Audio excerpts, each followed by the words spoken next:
Chancellor's just handed down the budget today.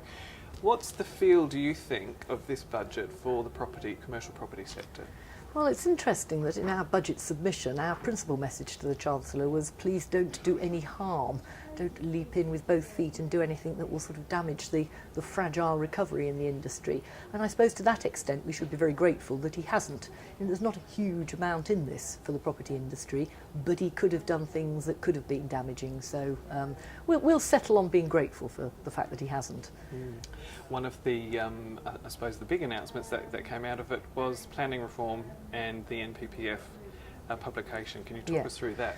Well, I mean, there's been a huge amount of speculation as to when this document is going to be published. Will it be today? Won't it? I mean, it really doesn't matter. It's going to be published at some point in the next week or two. We are told by the Chancellor that it will now definitely be published next Tuesday. And the very strong message is that it is going to be pretty firm on the original principles of the first draft. So it will have the presumption in favour of sustainable development absolutely firmly at the centre of it. What I think will be interesting will be to see what's said when it is published about the transition period. And you could interpret some of the things Mr. Osborne said today in certain ways, but I don't actually think he was really offering us any indication of what that's going to involve. So generally speaking, I think it's a good thing that he hasn't departed from the key principles of the first draft. On the other hand, I hope he has done enough to comfort people like the National Trust, because I think it will be a lot better for everybody if the National Trust are able to stand up and say, yeah, this new document, this new draft is not perfect, but we can work with it. There's been sufficient change to take care of at least some of our concerns. We'll now work to make sure the system is implemented sensibly. What none of us want is another completely pointless row. TIFs. TIFs, yes. Well, 150 million. Yeah. The problem with budget documents is they're always quite enigmatic, and usually you need some interpretation from the civil servants concerned. And we've had our usual sort of stream of emails and advice from most of our friends, but we haven't been able to get clarification on precisely what this 150 million is.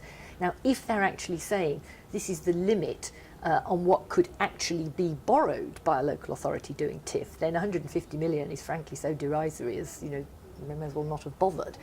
If, however, it's the amount that would be repaid by a local authority, so they might be repaying 9-10 million each year, or paying the interest on the debt that they would incur, and if indeed this is a handout for a number of years, then it starts to look quite promising. But it is really totally unclear from the words in the actual budget document what exactly this is. So until we can actually clarify that, can't really offer a sensible view on how meaningful it is. So that may be a few days away yet. Well, I mean, we've fired off an email to our friends in communities and local government, and I would hope they'd be able to get back to us very, very quickly. As I say, we've had guidance from quite a lot of other parts of government already, so it would be helpful if we knew exactly what that meant.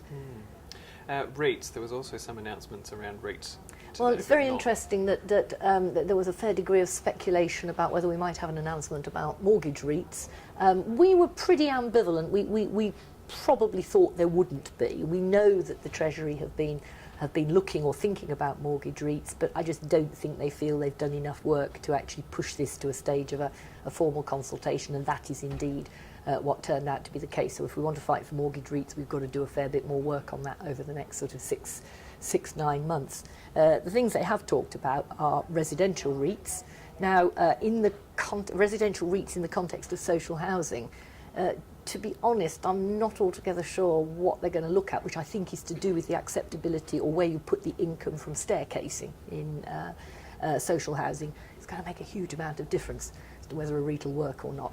And of course that will be of no help whatsoever to sort of broader residential REITs. So that looks pretty minor. But there is a very good little piece about looking at REITs investing in other REITs and the income from that process being permitted as permitted income in the REIT, and they're going to consult on that. Now that's excellent news, and that's something we've been lobbying for some time, so that's a good one.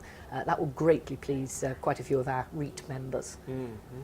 We had a lot said today about stamp duty land tax increases for resi properties, particularly mansion tax over 2 million. Any impact at all on commercial property? None, as far as we can see, for which we are extremely grateful. I mean, I think if we'd been having this conversation 10 years ago, I don't think governments had quite worked out how to make the distinction between commercial and residential. And the industry was feeling hugely bruised from these 4 years of these 3 years of what was it called, stamp duty raises. Well, it's sort of very easy to do something for one category and for it to sort of slip in and contaminate another. But thankfully, the Treasury seemed to be very, very clear on the distinction between residential and commercial, and there's nothing that affects commercial. The resi stuff, well, one always prefers not to see taxes raised, but I guess it's the least worst of the sort of things that they could have done. We're slightly concerned that there is one little bit of the provision which again we don't fully understand, it's slightly ambiguous wording, looking at the possibility of CGT on the capital gains within a residential vehicle. Now, depending how that's implemented, that could catch perfectly legitimate residential investment vehicles. So we'll have to watch that one very carefully. And I think finally we had an announcement about the carbon reduction commitment being reviewed.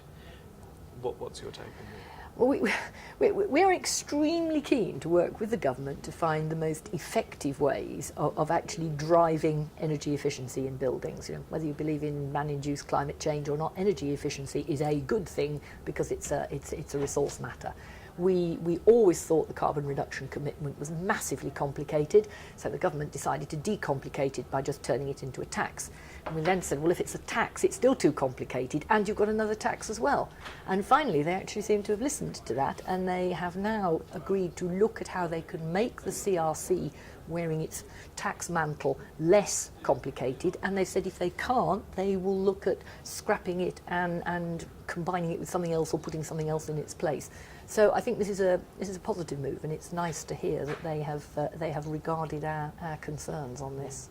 So overall, property winner or loser or neither? I think it's pretty neutral. I mean, I suppose we've won in a few small areas, and we've won winner if you consider there were things they could have done, which would have been hugely damaging. And of course, the one thing we haven't got any sign of any movement on is empty property rates. If we just had a little bit on that, then I'd have probably been hopping up and down with pleasure, but they didn't, and that is a great pity. So I would say pretty neutral, but could have been so much worse.